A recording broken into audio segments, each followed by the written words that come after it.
ശബരിമലയിലെ തിരുവാഭരണം രജിസ്റ്റർ ഉൾപ്പെടെയുള്ള രേഖകളുടെ പരിശോധന അതിന് വിരമിച്ച ഹൈക്കോടതി ജഡ്ജിയെ ചുമതലപ്പെടുത്തണം എന്നുള്ള കാര്യം നേരത്തെ കോടതി വ്യക്തമാക്കിയിരുന്നു. അതിൻ്റെ ഭാഗമായി ജസ്റ്റിസ് KT ശങ്കരൻ ഇത് സംബന്ധിച്ച് അന്വേഷണം നടത്തും എന്നുള്ള വിവരമാണ് ഇപ്പോൾ പുറത്തു വരുന്നത്. വിഷ്ണു സുരേഷ് വിവരങ്ങളുമായി ചേരുന്നുണ്ട്. വിഷ്ണു, ഈ കോടതി പല കാര്യങ്ങളിലും ദുരൂഹത നിലനിൽക്കുന്ന പശ്ചാത്തലത്തിൽ സമഗ്രമായ അന്വേഷണം വേണം, പരിശോധന വേണം എന്നുള്ള നിർദ്ദേശമാണ് നൽകിയിരിക്കുന്നത്. റിട്ടയർഡ് ജഡ്ജി എന്നുള്ള നിലയിൽ ജസ്റ്റിസ് KT ശങ്കരനായിരിക്കും ഇതിന് ഈ അന്വേഷണം നടത്തുക എന്നതാണ് പുറത്തു വരുന്ന വിവരം. വിശദാംശങ്ങൾ എന്താണ് വിഷ്ണു?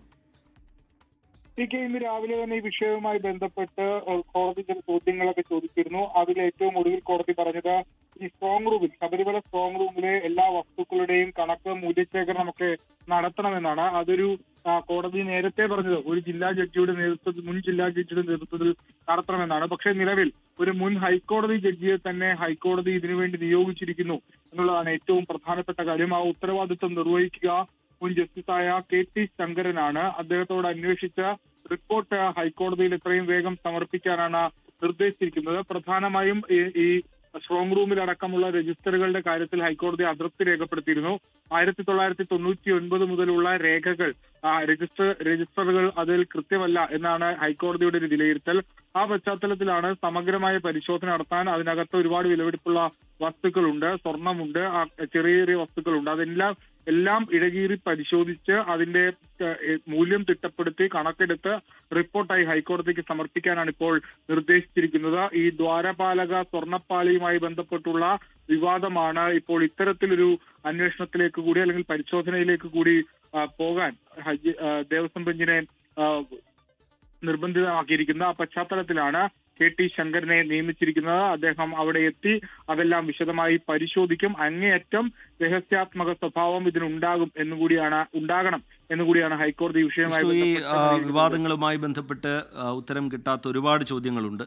അതിൽ തന്നെ ഈ സ്വർണ്ണപ്പാളി വിവാദവും പീഠം കാണാനില്ല എന്ന് സ്പോൺസർ തന്നെ പറയുന്നതും, പിന്നീട് സ്പോൺസറുടെ ബന്ധുവീട്ടിൽ നിന്ന് തന്നെ അത് കണ്ടെത്തുന്നതും, തൂക്കക്കുറവും, ഇത് മഹസറിൽ രേഖപ്പെടുത്തിയില്ല എന്നടക്കമുള്ള കണ്ടെത്തലുകളും, അങ്ങനെ ഒരുപാട് വിഷയങ്ങളിൽ ഇതുമായി ബന്ധപ്പെട്ട് ഉത്തരം കിട്ടേണ്ടതുണ്ട്.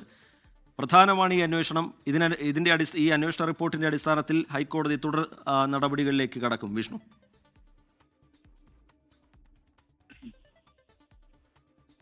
നിലവിൽ ഈ സ്വർണ്ണപ്പാളി വിവാദവുമായി ബന്ധപ്പെട്ട് ഒരുപാട് സംശയങ്ങൾ, ദുരൂഹതകളൊക്കെ ഇപ്പോൾ ഉടലെടുത്ത് വന്നിട്ടുണ്ട്. അതിന്റെ തൂക്കവുമായി ബന്ധപ്പെട്ടുള്ള വിഷയം നിലനിൽക്കുന്നുണ്ട്. ഈ സ്പോൺസറുമായി ബന്ധപ്പെട്ടുള്ള ദുരൂഹത നിലനിൽക്കുന്നു. ഈ ദ്വാരപാലക സ്വർണ്ണപ്പാളികൾ എന്തുകൊണ്ടാണ് അത് തിരികെ എത്തിച്ച ഘട്ടത്തിൽ രജിസ്റ്ററിൽ രേഖപ്പെടുത്താതിരുന്നത്, മെഹസർ രേഖപ്പെടുത്താതിരുന്നത്, അങ്ങനെ ഒട്ടനവധി സംശയങ്ങൾ നിലനിൽക്കുന്നു. സ്ട്രോങ് റൂം പരിശോധിച്ചപ്പോൾ നേരത്തെ കോടതിയിൽ പറഞ്ഞതനുസരിച്ച് മറ്റൊരു സെറ്റ് സ്വർണ്ണപ്പാളി കൂടി ഉണ്ട് എന്ന് പറഞ്ഞിരുന്നു. പക്ഷേ സ്ട്രോങ് റൂം പരിശോധിച്ചപ്പോൾ അത് കണ്ടെത്താനായില്ല എന്നൊക്കെയുള്ള നിരീക്ഷണങ്ങളൊക്കെ ഉണ്ട്. ആ പശ്ചാത്തലത്തിലാണ് ഹൈക്കോടതി തന്നെ നേരിട്ടിടപെട്ട് ഒരു ജസ്റ്റിസിന്റെ നേതൃത്വത്തിൽ അവിടെ പരിശോധിച്ച് വേണ്ട റിപ്പോർട്ട് തയ്യാറാക്കി കണക്ക് തിട്ടപ്പെടുത്താൻ ആവശ്യപ്പെട്ടിരിക്കുന്നത്. ആ റിപ്പോർട്ട് ഏറെ നിർണായകമായിരിക്കുമെന്ന കാര്യത്തിൽ ഒരു തർക്കവുമില്ല. കാരണം നിലവിൽ ദേവസ്വം ബോർഡും അതോടൊപ്പം തന്നെ ഈ സ്പോൺസറും ഒക്കെ സംശയത്തിന്റെ നിഴലിലാണ്. അതുകൊണ്ട് അത് സാധൂകരിക്കുന്നതിന് വേണ്ടി ഈ അന്വേഷണ റിപ്പോർട്ട് ഏറെ ഗുണം ചെയ്യുമെന്നാണ് നമ്മൾ മനസ്സിലാകുന്നത്. അദ്ദേഹം എപ്പോഴാണ് അങ്ങോട്ടേക്ക് എത്തുന്നത് എന്നുള്ള കാര്യത്തിലൊന്നും വ്യക്തതയില്ല.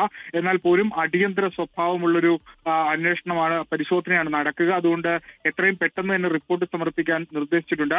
ആ റിപ്പോർട്ടിന്റെ അടിസ്ഥാനത്തിലായിരിക്കും തുടർ നടപടികൾ സ്വീകരിക്കുക. ഒരുപക്ഷെ ഈ രജിസ്റ്ററുകൾ സൂക്ഷിക്കുന്നതുമായി ബന്ധപ്പെട്ട് ഒരു ഉത്തരവ് തന്നെ ഹൈക്കോടതി പുറത്തിറക്കാനുള്ള സാധ്യതയുണ്ട്. കാരണം അത്രമേൽ അതൃപ്തി ഈ രജിസ്റ്ററുകൾ കൃത്യമായി സൂക്ഷിക്കാത്തതുമായി ബന്ധപ്പെട്ട ഹൈക്കോടതി ഇന്ന് രേഖപ്പെടുത്തിയിരുന്നു. അത് ചില കാര്യങ്ങൾ വെളിച്ചത്തേക്ക് വരാതിരിക്കാൻ വേണ്ടിയാണോ ഇത്തരത്തിൽ കൃത്യമായി രേഖപ്പെടുത്താത്തത് എന്ന് പോലുമുള്ള ചോദ്യങ്ങൾ ഉണ്ടായിരുന്നു. ആ പശ്ചാത്തലത്തിൽ ഈ റിപ്പോർട്ടിൽ ലഭിക്കുന്നതനുസരിച്ച് അതിലടക്കം ഒരു തീരുമാനത്തിലേക്ക് ഹൈക്കോടതി പോകുമെന്നാണ് നമ്മൾ മനസ്സിലാക്കുന്നത്. അതിരൂക്ഷ വിമർശനം ഈ സ്വർണ്ണപ്പാളി വിവാദവുമായി ബന്ധപ്പെട്ട് ഹൈക്കോടതി എല്ലാ ഘട്ടവും ഹർജി പരിഗണിച്ച ഘട്ടത്തിൽ തിരുവിതാംകൂർ ദേവസ്വം ബോർഡിനെതിരെയും സ്പോൺസർക്കെതിരെയൊക്കെ ഉന്നയിച്ചിരുന്നു. അതിന്റെ തുടർച്ചയാണ് ഇപ്പോൾ ഈ പുതിയ ജസ്റ്റിസിനെ നിയമിച്ചുകൊണ്ടുള്ള ശരി, വിഷ്ണു സുരേഷ് കൊച്ചിയിൽ നിന്ന് വിശദാംശങ്ങൾ നൽകുകയായിരുന്നു. ഒരുപാട് സംശയങ്ങൾ, ദുരൂഹത ഈ വിവാദവുമായി ബന്ധപ്പെട്ട് രൂപപ്പെട്ടതിന് പിന്നാലെയാണ് സമഗ്രമായ പരിശോധന വേണം എന്ന നിലപാടിലേക്ക് ഹൈക്കോടതി പോയത്.